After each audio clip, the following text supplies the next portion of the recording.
හිතට වැදිලා ඒ කියන්නේ හිතට හොඳටම වැදෙන විදිහට කරන පැතුම එනවා සංසාරෙට. මම උදාහරණයක් කියන්නම්. එක්තරා රජ කෙනෙක් අතිශයින් සුරාවට ලොල් වුණා. සුරාවට ලොල් වෙලා සුරාවෙම හිටියා. බොනවා. හොඳට ඕන යාට මේ කටගැස්ම මස් මාංශ බෙදලා. ඒව නැතුව යාට හරියන්නේ නැහැ රජුරවන්ට. ඉතින් කුමකින් අඩුවත්ද මහරජුරවනේ. දවසක් රජුරවන්ට පෝය දවසක ගෙනාවු මස් ටික කුසීටු බල්ලෙක් දැහැගෙන ගියා.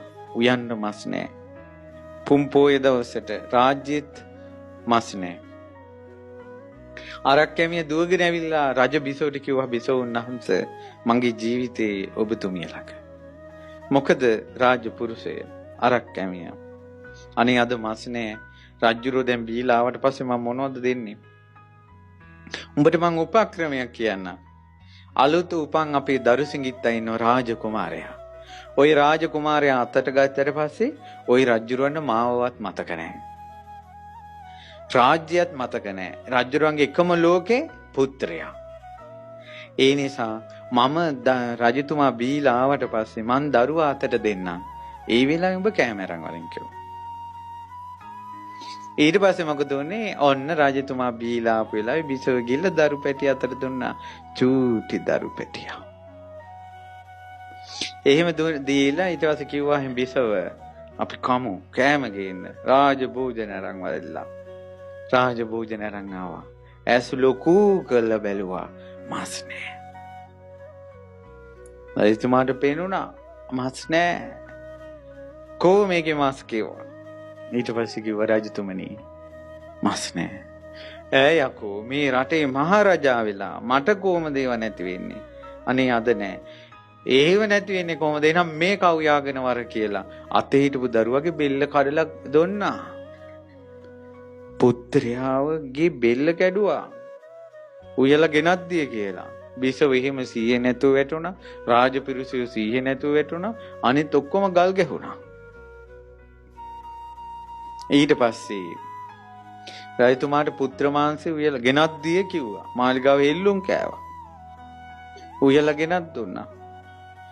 රජුර හොඳට කාලා එහෙම නිදාගත්තා රාජපුටුවේ. උදේ වෙරේ හිඳලා ඇස් දෙක ඇරලා වටපිට බලනකොට බිසෝ කඩා වැටිලා මිහිල්ලේ ගඟක් කාපු බීපියව තියෙනවා. රාජපුරුෂු ගල් ගැහිලා ඉන්නවා. ඇස් දෙක පිහදාගෙන ඉහුවා මොකද උනේ කියලා. මහරජතුමනි ඔබගේ පුත්‍රයා ඔබම කෑවා. මාලිගාව හෙල්ලුම් කෑවා. යටි ගිරියෙන් කෑ ගැහුව රජුරෝ පුත්‍ර ශෝකේ. එදා පැතුවා ඇස් දෙක පියාගෙන වැටෙන උණු කඳුලේ පැතුවා. පුතා කියලාවත් තේරෙන්නේ නැති වෙන්න මගේ හිත මුලා වුණේ සුරාවක් නිසාද? ඒ සුරාව මට එපාමයි කියලා. එදා ඉඳලා නිවන් දකින ජීවිතේ දක්වා සුරා බොන්න හිතෙන්නේ නැහැ.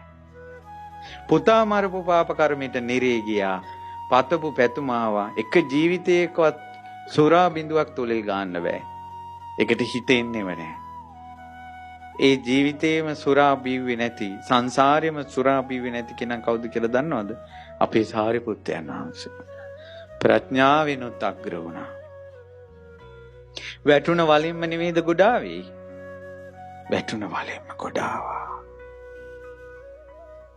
අම්මලාට තාත්තලාට නොකියා පැදුරටත් නොකියන් කෙල්ලු ගෙදරින් හොරින් පැනලා ගිහිල්ලා කාලයක් යනකොට මිනිහලා නිසා විඳවනකොට මං කරපු මෝඩකම් වලට මටම යසයි කියලා ප්‍රේතයෝ වගේ තමාටම වැරද්ද පටවගෙන සාප කර ගිනිගත් ගෙවල් වල අපායක ජීවත් වෙන ස්ත්‍රීහු සිටිනවා.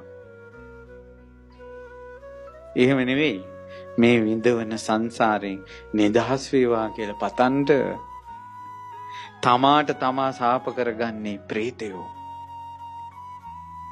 මට හොඳයි මෙහෙම වුණ එක, මට යසයි මෙහෙම වුණ එක කියලා මම මේවා කියන්නේ ඇයි? මම මේ ගමේ හැම ගෙදරකටම ගිහිල්ලා තියෙනවා.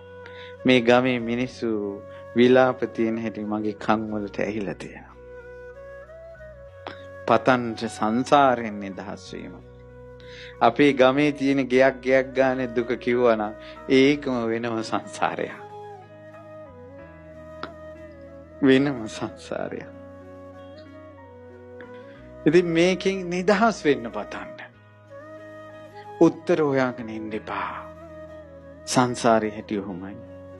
අපි ගාවට ඇවිල්ලා මිනිස්සු කියනවා හඳුන්නේ මෙහෙමයි කියලා. හිතවත්කමට නෑදෑකමට අපි ටිකක් කතා කර හිටියට ඕවට සසර දුකින් නිදහස් වීම හැර වෙන විසඳුන්නේ නෑ. ඔබගේ ප්‍රශ්නයට වෙන විසඳුන්නේ නෑ සංසාරයෙන් නිදහස් වීම හැර. පතන්න නම් එපා මේ සංසාරේ. පතන්න නම් එපා සංසාරේ. ඔබ යමකින්ද විඳවන්නේ ඒ විඳවන තැනින්ම ගොඩ එන්න. මෙහෙම විඳවන සංසාරයක් එපා කියලා. පුළුවන් තරම් ධර්මයට ලං වෙන්න. දවසට එක බණපදයක් හරි අහන්න. ධර්ම දේශනාවක් අහන්න ඉඳගෙන අහන්න වෙලාවක් නැත්නම් රේඩියෝ එක හරි ඔහි දාලා තියන්න ලක්විරු ගුවන් විදුලි. රූපවාහිනිය දිහා බලාගෙන ඉන්න විදියක් නැත්නම් රූපවාහිනිය දාලා හරි තියන්න. තමන්ගේ පිනට ඔය කියන එක බණපදයක් හරි හිතට ගියොත් හරි. එක බණපදයක් හරි හිතට ගියොත් හරි.